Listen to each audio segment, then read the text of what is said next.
Hello, welcome to the Retro Game Club podcast, episode 149, which is season 5, episode 13.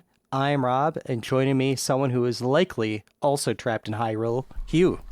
That's right. That is totally true. Actually, I still have not started the main story of that game yet. Really? No. I'm close to getting every ground level shrine. Okay. Because I don't want to go too much into it, but you can, if you explore the underworld, you can learn the location of like every ground level shrine. Yeah. Although sometimes knowing the location doesn't really help you that much because it's like, I have to find a cave and, explore underground even longer. But that was kind of my goal, to get as much of the side quest done first. And then I will, maybe start the main story in July. I don't know. Well, I'm starting to power through it. I truly love the game, but I'm ready for other games.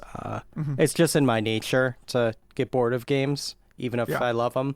So I think my next one's going to be We Are Katamari Reroll, since it just came out on Switch. I love that one. I pre-ordered that, so I have it sitting over here. Yeah, me too. Sealed. It showed up, and I was like, what is this? Yeah, I kind of forgot, what a horrible time to launch a game. You would probably really like the Shantae games. You like Metroid-style games, and you like Dragon's Trap, right? Yeah. Or Dragon's Curse, whatever the name is. Yeah. The Shantae games are very similar. They're like a more difficult, well, maybe not more difficult, they're a faster version of Dragon's Curse. Mm-hmm. And, the longest game is maybe 6 hours long. I don't know. They're not big games. They look beautiful. I definitely, I have them loaded on my Pocket, so I definitely want to play them there. What have you been up to? Other than Hyrule. Let's see. I read a story here about Raspberry Pi. We talk about Raspberry Pi a lot, and about their attempts to fix the supply chain problem this summer. Mm-hmm. But what I didn't get out of this is apparently Sony is the actual manufacturer of them now. Huh. Yeah, I did not know that. I didn't either. Sony has been very bad at dealing with PlayStation 5 scalpers. And of course, scalpers are the problem for Raspberry Pi also. Freudian slip. I think a few I think there were a few videos of maybe, I don't really want them killed or anything, but just a few scalpers being dragged through the streets and maybe egged or something. Yeah, I agree. A few videos that maybe would help the problem. Yeah, I definitely, now that I know Sony makes those, I would like a Raspberry Pi 4 just inside a custom PS5 case. A regular sized giant PS5 case with nothing else inside. Mm-hmm. Well, I have an older Pi that I use to run Pi-hole, and I was actually thinking of downgrading that to a 0, because the thing I run Pi-hole on is actually way more powerful than what you need. But you can't buy a 0 right now. But as soon as I can, I might make that change.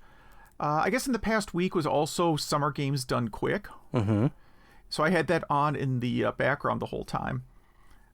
They ran a game called Stair Quest that I told you about, because it looks like it's a King's Quest game, right? It's a King's Quest fan game, sort of. The one I really wanted to see was the Grand Theft Auto San Andreas run. Mm-hmm. But that's such a buggy game that even really good speedrunners run into problems. Yeah. So I had it on. I didn't watch the full thing. It was sub 4 hours. It was 3:45, something like that. And at one point, one of the clips I got, he was, the idea is you finish one mission, and then while the cutscene is playing, you're actually still controlling the car behind the scenes. I didn't realize that was actually a thing you could do. Yeah. But then he ended up stuck under a bridge with the car on fire. And he's like, well, how did he was just dumbfounded at how he even got there, because it wasn't anything that had ever happened to him before. So what about you? What do you got going on? Oh man, I pre-ordered the Stellar Xbox HD Plus. It's very hard for me to say. Do you know what this is? No. Okay, so the HD Plus is an HDMI out for the Xbox, and it has a few bells and whistles. Okay, for the original Xbox. Yes. That's why I'm confused. Yes. I'm why would you need that for any newer one? And then Stellar is by the same company that they packaged both these together. It replaces the firmware. It's like a daughter board that overrides the firmware in your Xbox. Mm-hmm. So it lets you do a ton of things, including, boot ISOs and stuff like that. But you get to do other cool stuff. When it arrived, I looked at the soldering instructions and noped out of it pretty quick, so I shipped it off for someone else to do. So I will have a review on that when, assuming that arrives back, and I didn't just send it to some guy who's going to keep it. But I think he's a pretty trustable guy. What else? We already talked about Tears of the Kingdom, so I don't have to talk about that. I noticed that the Analog Pocket has a TurboGrafx 16 CD core now. There wasn't one before because there's not a real processor in there, I guess, other than the FPGA. So it was kind of hard to deal with ISOs and stuff like that. So I guess they sorted it out. I'm excited to update my Pocket for that. Yeah, I didn't know about that. So that's interesting. I've mostly been using it to play actual Game Boy cartridges. I've never even thought of loading a ROM on it. Yeah. But that would be kind of neat because they sell like a TurboGrafx adapter for it. Yep. But if you could just straight up play games off the SD card, then I don't know if I need to spend $100 on their adapter. Exactly. Yeah. And also doing the CD stuff on there is pretty cool. So hoping that works. It's still a bit early. I could send you the link to that core. Yeah, you should. Yeah. I haven't tried like loading custom cores on there or anything. It's really easy. It does it by itself. And then Sonic Superstars. Did you see that trailer? No, I heard about it, but it looks I didn't good. watch it. So people that don't know, it's a new, I guess it's the sequel to Sonic 4. I mean, I don't know what else it would be. But it looks good. Modern graphics, 2D Sonic.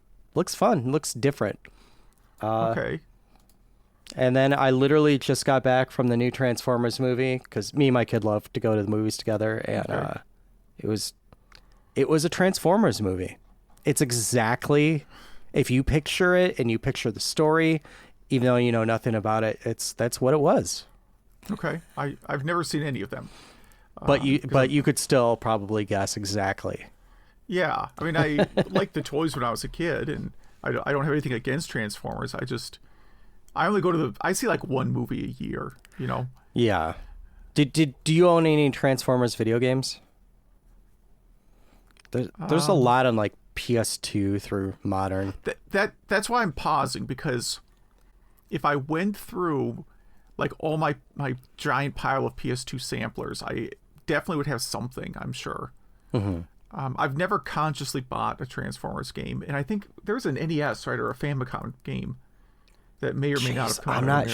I'm not sure, but I've been kind of collecting them, 3DS, PS4, PS3, just because not IPs, but I guess licenses run out on that stuff. So I'm like, this stuff will never be remade, so I might as well get these.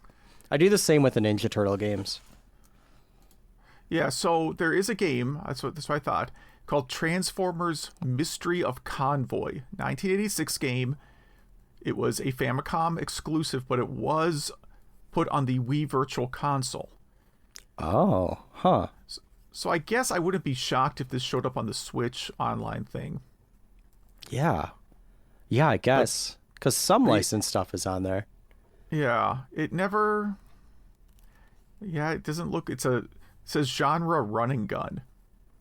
Makes sense. Okay. I'm definitely going to check this out. Again, on my Pocket. Yes, I assumed it was not like RPG. I mean, you could do a Transformers RPG, I'm just guessing. Paper Transformers? Yeah. Yeah, so it's... I mean, the graphics don't look like incredible on it or anything. By NES standards, they don't look very good is what I mean. Yeah. Like, there are NES games that look beautiful. This, I can kind of, just from the screenshots, I can kind of see why they maybe decided to pass on sending this to the US. It has a bit of a kind of Predator graphic style. You remember Predator on the NES? No. Oh, it was a graphic style that reminds me of that.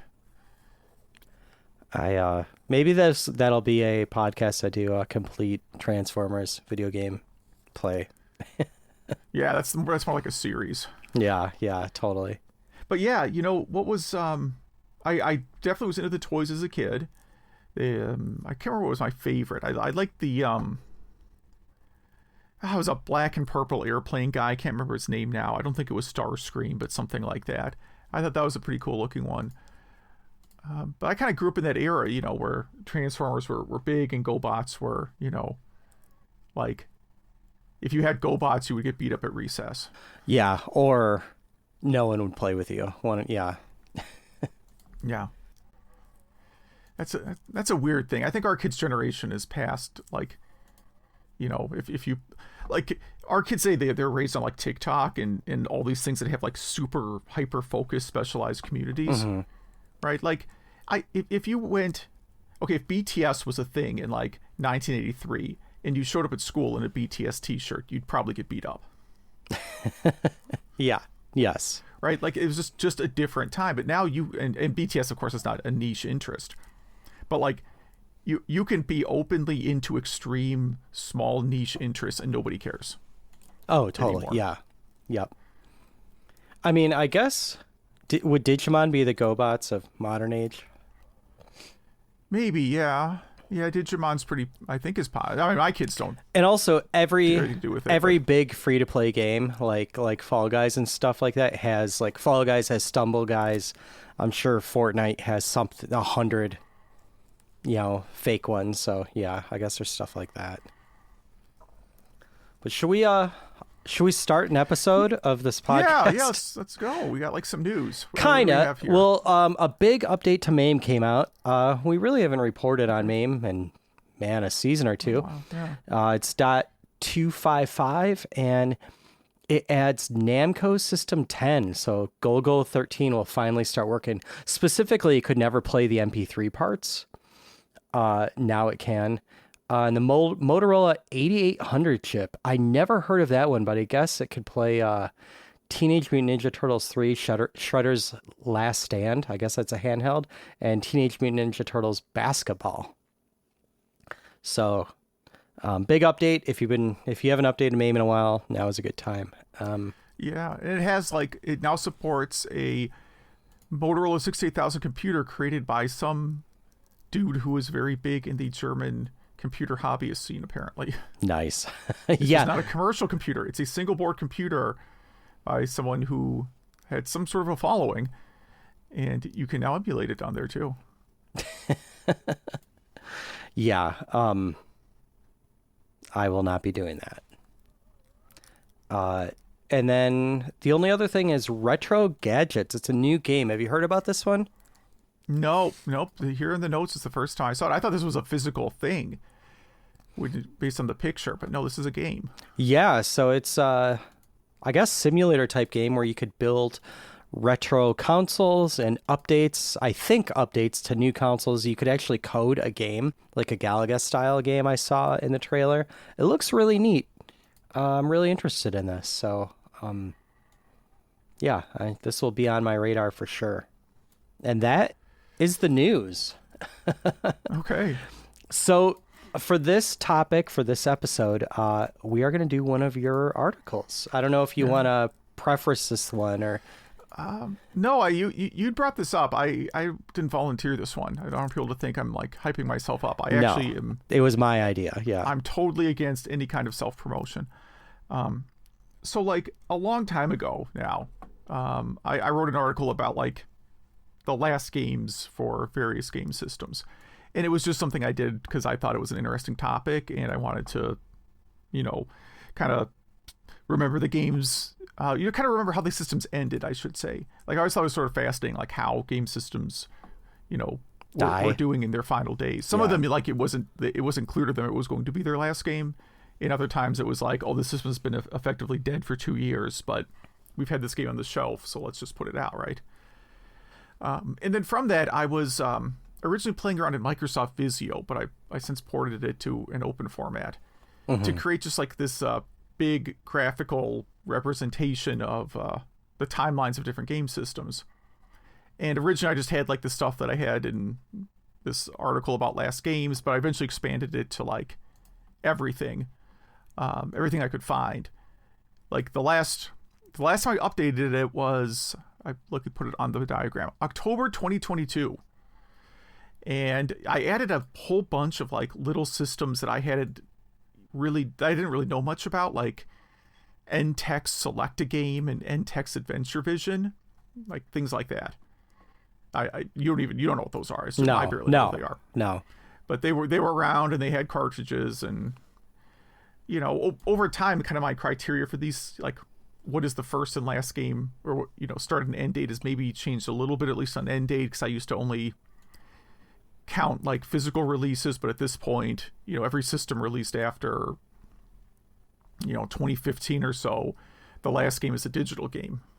Mm-hmm. Yeah. And then you always have to kind of wonder about, well, yeah, sure, but people make fan games and homebrews for these systems long after they're gone. I don't really count those because, I'm going off like this is meant to talk about like how long the system was like a commercially viable system. Mm-hmm. That was kind of what I was going at. And yeah, I mean, it was fun. I know that this thing gets used on like some YouTube videos, and people reference it for whatever reason. At least once a year, I get an angry email about something on it. So it's amazing how upset people get about video game stuff. Like, it is really baffling for me, right? Yeah, yeah. I mean, the last one was someone who was like really mad at how I represented the Dreamcast, because didn't I know that in Japan the Dreamcast had some game, and then the board for the Dreamcast was used in some arcade cabinet in Japan. So really, the Dreamcast should have been listed until like the year 2035, because Dreamcast is awesome, right? It was like something that someone really, really upset about, like that I used the US dates for Dreamcast. Wow. Which of course that's the point, right? Like if I part of the reason why, like last year, I moved this to like an open office format, mm-hmm. was so that all the people who complain can just download the source file and make their own version. I like it. Yeah. If you want to see like the master system going on for however long it lasted in Brazil, here's the source, and mm-hmm. here's the file.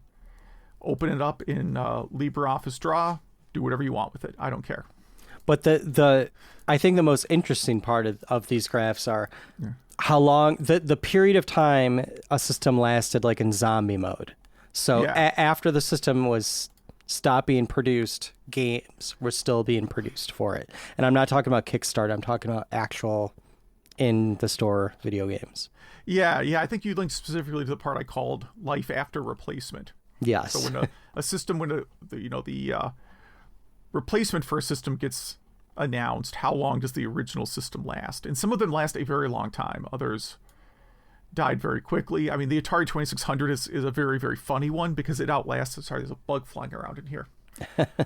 This way, summer's nice except for the insects. Anyhow, like the Atari 2600 outlasted the system that was supposed to replace it. Oh yeah. It not by a little bit. I mean, by like, what's that? Almost 3 years. Yeah, I think so. I mean, the easy one is Wii, right? It easily won. It was 7 years after it died. Number 2 is PS2. I don't think that's a surprise. Number 3 really surprised me, and that was the 3DS, new 3DS, with 5.5 years. Yeah, it lasted a very long time after the Switch came out. I mean, it was only a couple months ago that they finally shut that down.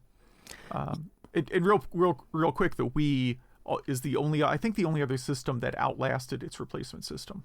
Yeah. Because the Wii got new games after the Wii U stopped getting new games. Yep. And almost 2 full years afterwards. Yeah, so 2600 and a Wii, both did that. And I do consider, and I know I'm wrong and alone on this, but I kind of consider the DS and 3DS the same system, the kind of the same ecosystem.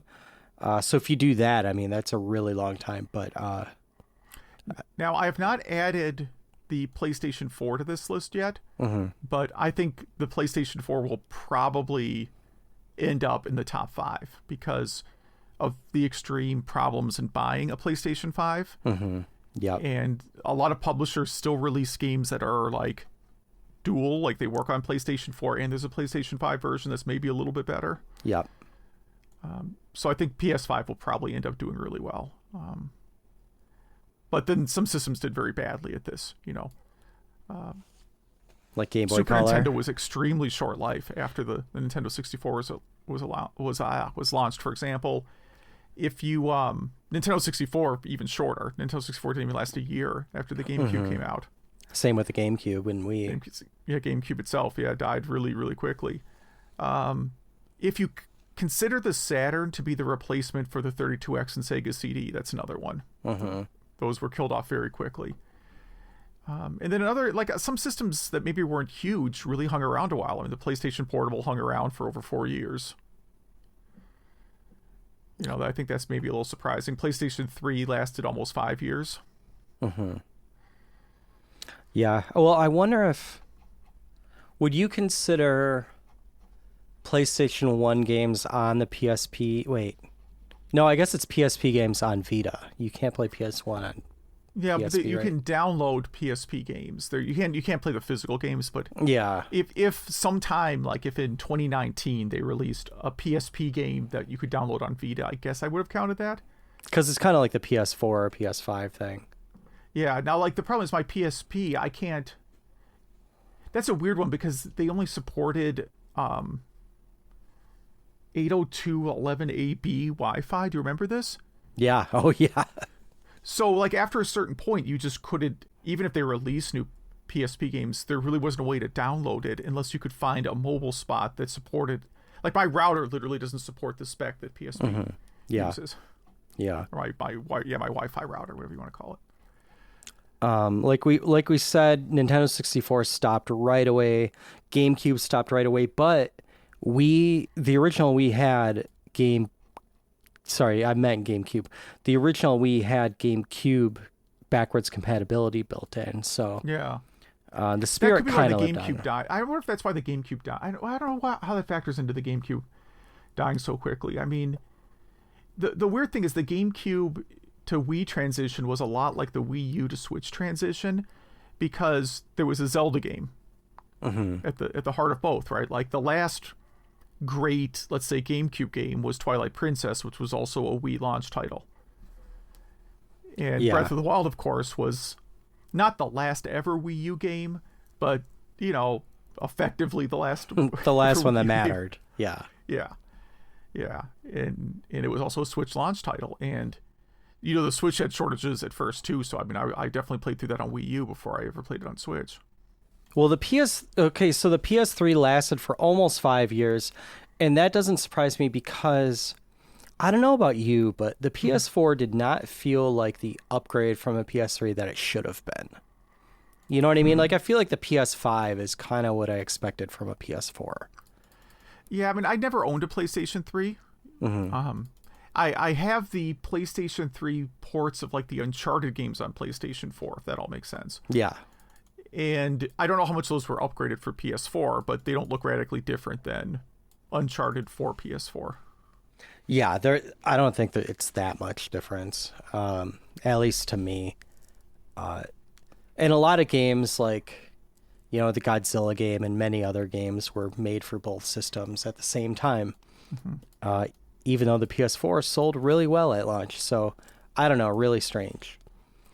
I think one of the most surprising things here was the Intellivision. Oh yeah, because they went into like mail order mode for a while, and you could buy Intellivision games much later into the 80s than you probably know. Yeah, I had no clue. Wait, I'm looking for it now. I'm looking right past it. How many years after was it in zombie mode? Well, there was never really a replacement for the Intellivision, so it doesn't show up on that list.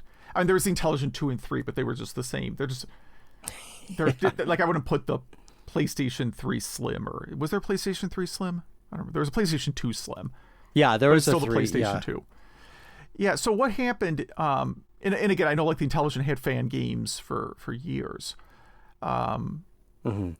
So 1987 was the last time there were games in stores, but there were actually games produced you could get via mail order until like 89 that were still like official games. Well, this is when it was INTV Corp. I mean, it barely got beat out by the Wii, right? Yeah. That's crazy. Yeah, it is, yeah. But so in 87 they released Tower of Doom, Diner, and Dig Dug. I think I have most of those cards. And then there were a couple like 89 games that were like in a mail order catalog. And I usually didn't count those because at the time I was really just counting like retail game. When I started this idea, I was mostly looking at retail releases. Yeah. And it's a little harder when you get into like, well, there was some catalog you could get and maybe you'd get this BMX game or whatever. Yeah. At that point, it's almost Kickstarter games. Yeah. So I kind of stuck with 87 for the end of the Intellivision. But if someone wanted to make it 89, I guess they could. But that would mean it lasted longer than the Wii? Wait a second. Would that be right then? I think so, yeah, because it's only a few months shorter than the Wii with your current numbers. No, it wouldn't quite catch up to the Wii, but it would be past like the Sega Genesis and almost up to Sony PlayStation in terms of total timeline. Mm-hmm. That's nuts, yeah. I had no clue. Yeah, that's the weird late releases for that system. And again, it's not, Mattel didn't make a replacement system, so whoever owned the rights to the thing just kept kind of snaking out a few games here and there. Mm-hmm. And there was a little bit, it's similar to the 7800. When the NES sort of resuscitated the U.S. game market, both Atari and I guess Intellivision Corp were like, oh yeah, I guess we can put out some new stuff, right? Yeah. It didn't do much, but yeah. Yeah, but it's worth a try. I mean, people are buying video games again. Put some stuff out. That's the funny thing is, I don't know. I think it was stores that created that crash. I don't think it was people. Like, I know people were apprehensive because there was so much shovelware out there, but it needed a reboot. But I don't know. That's a whole other topic, though. Yeah. But any other final thoughts on this? No, I mean,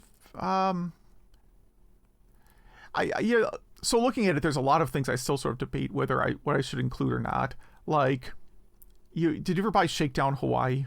No.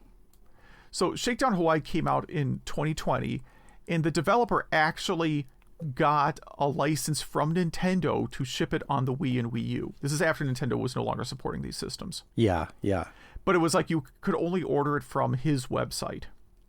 But it was a licensed game. It wasn't some unlicensed fan game. This was a real game. And I'm like, well, geez, why do I count those things? Yeah. There's so many things like that where you have to decide what to do. Like, for the Wii, the last game released was Just Dance 2020, right? Yeah. And I counted that because I literally saw it on the shelf at Target. But if it's a licensed game, if it has the Nintendo seal of approval, I say it counts. Yeah, then if you did that, then the Shakedown Hawaii is like the last game for the Wii and the Wii U. Mm-hmm. Yeah, like a full year after. That to me was a weird feeling, like going into a store in Christmas season 2019, and there is Just Dance for the Wii. Yep. And I suspect a lot of people bought that for New Year's parties. I really do. Oh, for sure. I bet it sold great. Yeah. Feel like, oh, I have a bunch of people coming over. I'm going to get Just Dance for the Wii. Exactly. I've actually never played one of those games. Oh, yeah. See, my kids are older than yours, so they grew up during the Just Dance phase. Yeah.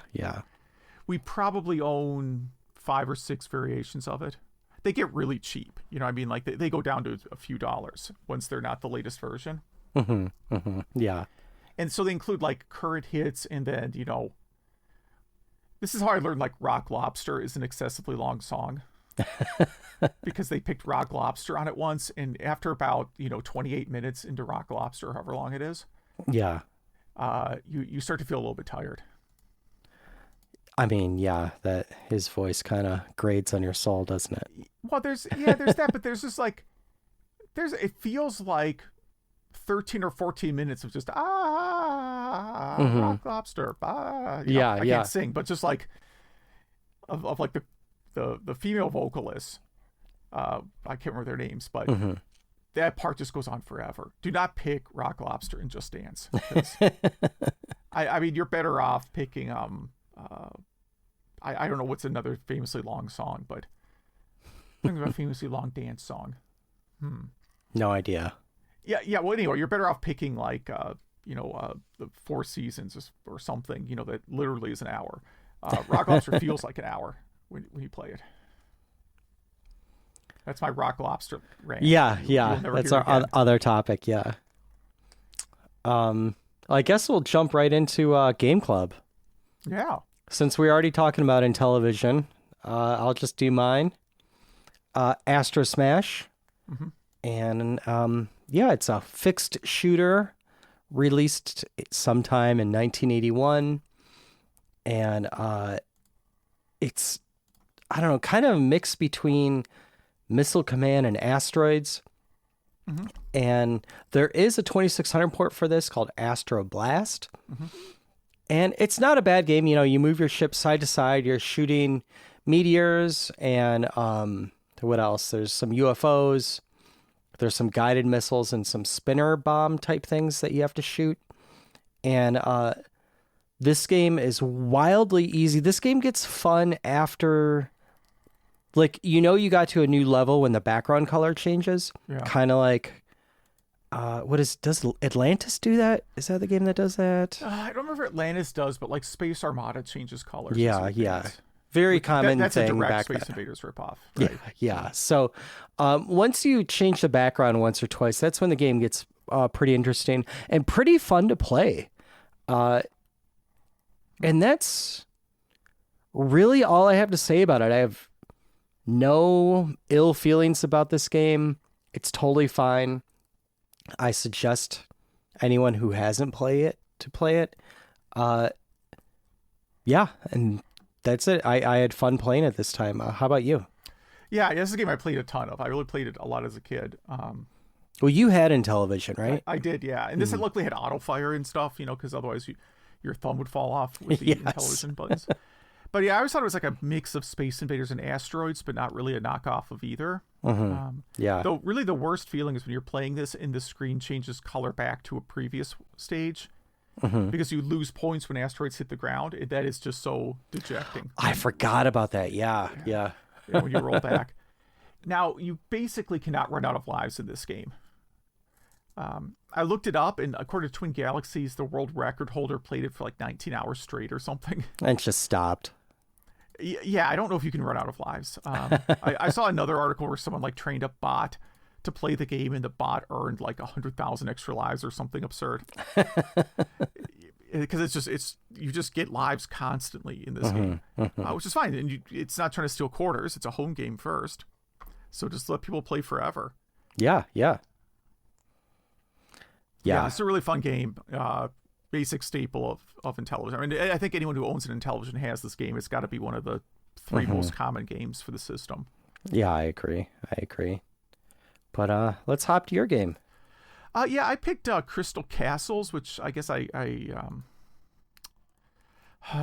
guess I'm sorry for picking it. I guess maybe people like this game a lot. I remember it looking really good and sort of liking the general premise. You're like this you're spear in this magical fortress, and you're avoiding these kind of Alice in Wonderlandy creatures. But this really doesn't play well at home. The original arcade game played with a trackball.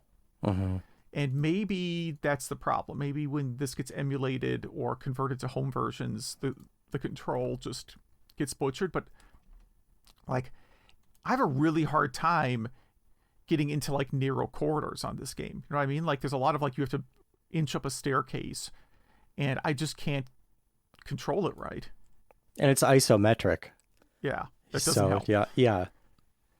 So it looks amazing. I think it's a great job. I don't think it's a bad game. I think it's a technically very good game. It's just not something I can play much because of the controls. I agree with everything you said here. I'm not sure if this is a good game or not. It's something I never played much. When I saw it in arcades back in the day, it just seemed like a not as well done Qbert. If you just walk by it. It does share the cab and at least a few chips with Cloak and Dagger. I think they were kind of developed together. And there's a special chip that it's some kind of addition chip that helps the whole screen scroll. So like in Cloak and Dagger, when you go in the elevator, no one's really replicated that chip yet, and they're starting to die. So these are going to start dying soon unless someone actually makes that chip. I think some guy in Clav made a few, but stopped because he had what he needed. So yeah. Now it's a commercial market for it. Exactly, yeah. And I don't know, this game, every time I've tried it, because really the artwork looks really cool. It looks like a fun game. It just, like you said, it doesn't. I can't remember playing it in the arcade, so I can't speak to like you did with the trackball making it better. But I don't have much fun playing this one. yeah, and the home version is, I think, graphically pretty good for a 2600 game. I mean, I think it's a nice looking game. They probably could have fixed the controls a little bit better. I don't know. And I'm looking on Wikipedia right now. Yeah. I didn't realize how many things this was ported to: the Acorn, Amstrad, CPC, Apple II, Atari, ST, BBC, 64, TRS, and Spectrum. That's a lot. That's a lot, yeah. Yeah, I also put a link here to the tool-assisted speedrun for this game, which is just wild. I mean, I've never seen the last stage before. In the last stage, like, I don't know how a human being could ever have done that.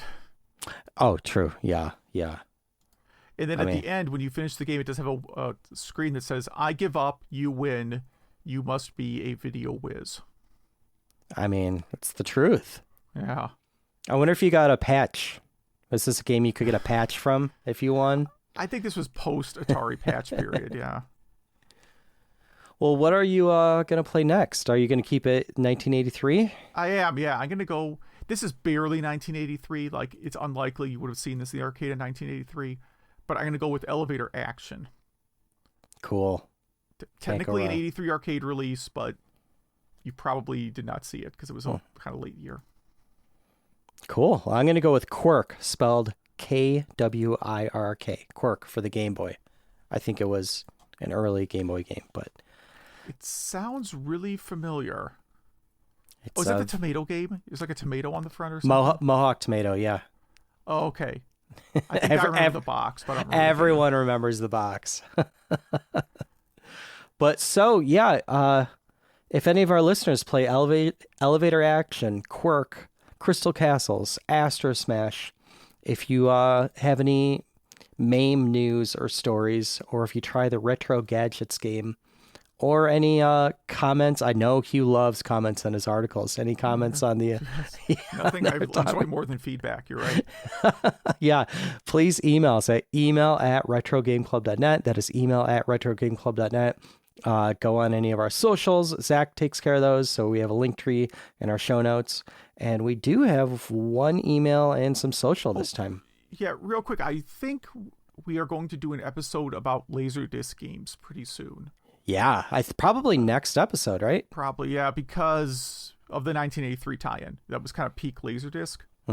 So if you have any Laserdisc gaming memories, like walking into an arcade and seeing a game charging 50 cents for the first time in your life. Yes. Which was like Dragon's Lair and that kind of stuff was 50 cents. I think Dragon's Lair was actually 75 cents the first time I saw it, which... That sounds right to me, too. Yeah. That's like taking out a loan in the 80s, right? Yeah. Yes. Because if your parents give you $1, it's like, cool, I could play an old game or, and one Laserdisc game or 4 normal games. Yeah. Yeah. But that was a big deal. But anyhow, yeah. So if you have Laserdisc memories, email at retrogameclub.net. Yeah. Yeah. Yeah. Wait, can you play Laserdisc games on the Analog Pocket? I don't think so. If you couldn't do TG16, I don't think you do Laserdisc games yet until Daphne or whatever is ported. Yeah. You probably can on the Mister. Oh, I'm sure you can, yeah. But what's the date? So, yeah, we got time before the July 4th holiday. I think we still have an episode or two of our we watched a video game show thing. So I don't know when we're going to use the next one, but yeah, I'm pretty confident that our next episode will be the Laserdisc. I'm pretty sure too. Yeah. Let me open up the tab. We have an email from Majors. I didn't read it ahead of time, so I might change a few things around. Muted spoilers for my RSS feed. I don't remember what I was talking about. But he appreciates people still using RSS. I use RSS for everything. You turn off RSS for Zelda. For Zelda, right. I turned off any sites talking about Zelda, and I'll re-add them after I'm done with the game. That's right. Now I remember. Yeah. Yeah, there's other sites I would probably mute, too, if if there's some other thing coming out that I don't want spoilers for. Yeah. Most sites are pretty good about not posting, like, spoilers in RSS. Also recommends Pluto for Mystery Science Theater 3000. Fabio and Acapulco Heat says we should check out The Highwayman and Blue Thunder and Street Hawk. I don't remember those shows at all. No. CDI controllers, of course, are crazy expensive. And he's going to try and watch Doom in the next week. And then also forgetting what games we played in Arcade Paradise, which I understand. Yes. Well, remember, I got Arcade Paradise confused with Paradise Arcade that sells arcade stuff. Yeah. Yes. So, Majors, thanks for that email. We have some quick social stuff here. Sorry we're kind of rushing. We're running out of time here, but Jimmy writes in about Doom on Teletext, and that Chicago had a Teletext channel after midnight on 32, and it's on YouTube, and I just checked it out, and it's funny. It's like antsy graphics. I never saw anything like that in the States, so it's cool to see. And someone writes in about Astrosmash, loving the game. It's a great time. It was his mom's favorite game too. And Crystal Castle's also a great game. And he has it in his home arcade and loves playing with the trackball. And then Fast Food. Fast Food game tie-ins. That KFC currently has Diablo 4 cups. Oh yeah, Zach asked about fast food tie-ins. Yeah, that's funny. I might need one of those. But sorry everyone, we're running out of time here. It's my fault. My kid just texted me. I have to pick her up. So I got to run. See you all soon. For listening.